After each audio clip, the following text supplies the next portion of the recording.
Hello, everyone. It's Chris Kelly from the Fountain Report. Welcome to another Fountain Conversation. We've got a very interesting guest with us today, who's a good friend of mine. Her name is Pam Foster, and she's the Chief Pet Friendly Officer at petfriendlyoffice.com, a new entity. So, Pam, welcome to the program. Hi, thank you, Chris. Thanks so much for having me. Well, we're really excited to have you, and I really love this concept that you've shared with me. So, what are you up to now? Tell us about what's new. Yeah, I'm still doing the freelance writing in the B2B world mainly, but I stumbled upon something earlier this year that it was one of those moments, those aha moments where you think, huh, this is a real thing happening now. And what it was I was at this hardwood flooring place in Maine, and we walked in to pick out hardwood flooring. But what I noticed were dog leashes and bowls and food and toys. And I said to the owner, what's all this about? And he said, well, we have a couple of dogs that are our office mates, and they're in here every day. We don't work without them. And I got in the car and I was like, this is really growing.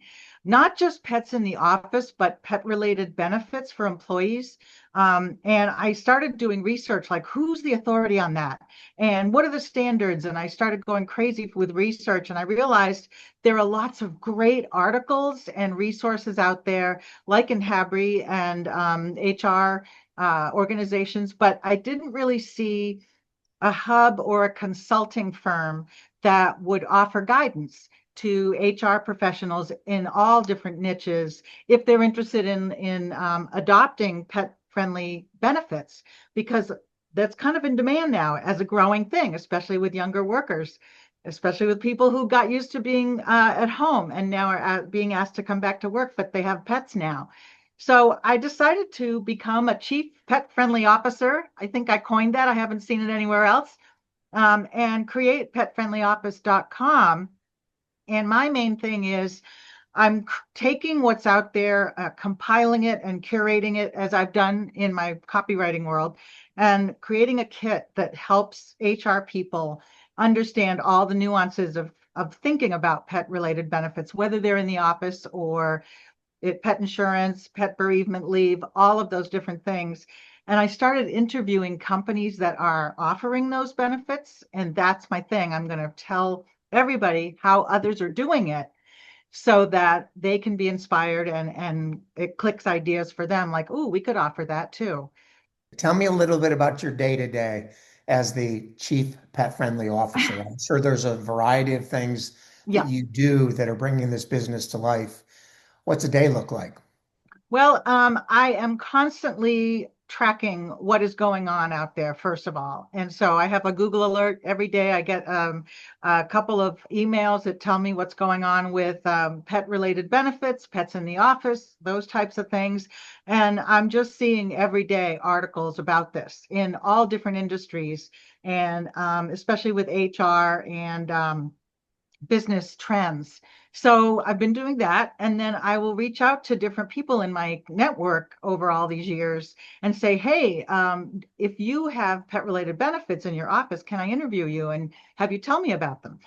One company I really loved talking to was doggonitparks.com, and they make dog park equipment, but they've also been tapped by Subaru and Google and other companies for relief stations for their campuses and all kinds of things. And it's just so eye-opening. I haven't yet come across somebody who has a doggy daycare as part of their campus, but I will be looking for that. I just really want to showcase these different ways you can offer pet-related benefits, even if you can't have pets in the office. There's so many other ways. So that's my day. I'm looking for that. I'm talking to people, I'm interviewing them, and I've just put together this website that brings it all to life for you. Well, we're remote, but my I am in a pet friendly office. In Yep. fact, my dog is over there on a couch. She spends most of the day there after she gets back from her walk. So I Mhm. just love the space and the idea. Tell us a little bit about the reception thus far. I mean, you've only launched what within the last 60 days. You Yeah. know, are the phones ringing? Are people reaching out? Um, what's been the general, I guess, energy around this idea coming back? Yeah. Well, it's kind of an experiment, I'll be honest, and I think it has legs, so to speak. But I've been talking to everyone I talk to in the industry. I have so many connections and colleagues I've worked with over the 25 years. I reach out to them. I just met a veterinarian the other day who ran a practice for 30 years. She's now doing something else in the industry, and she said, "I love what you're doing. I'm all about making things work for pet owners in their working relationship, whatever that is, where they work." And so I'm always getting thumbs up. Like I talked to the IDEX chief HR officer recently, and they're doing great things and exciting things. And NABC just, was open to having me interview them. It's been such a positive wow, and I don't know who else is doing this. So I feel very surrounded by positivity on the whole idea of it. So, Well, I think it's evident that, like in everything you do and that's pet related, you bring a lot of goodwill and you do a very good job. I know the content you've created for us over the years has been always been well received and spot on. So, congratulations on starting petfriendlyoffice.com. Should yep. be easy for our listeners to find. And we'd love to have you back on the show sometime as you get going to talk more about what's going on in your world. Thanks for joining us. Oh, thank you very much. And if anyone wants to be featured, please reach out to me on petfriendlyoffice.com and we can talk. I'd love to feature you in an article. Fantastic. Thanks, Pam. Okay, thank you, Chris.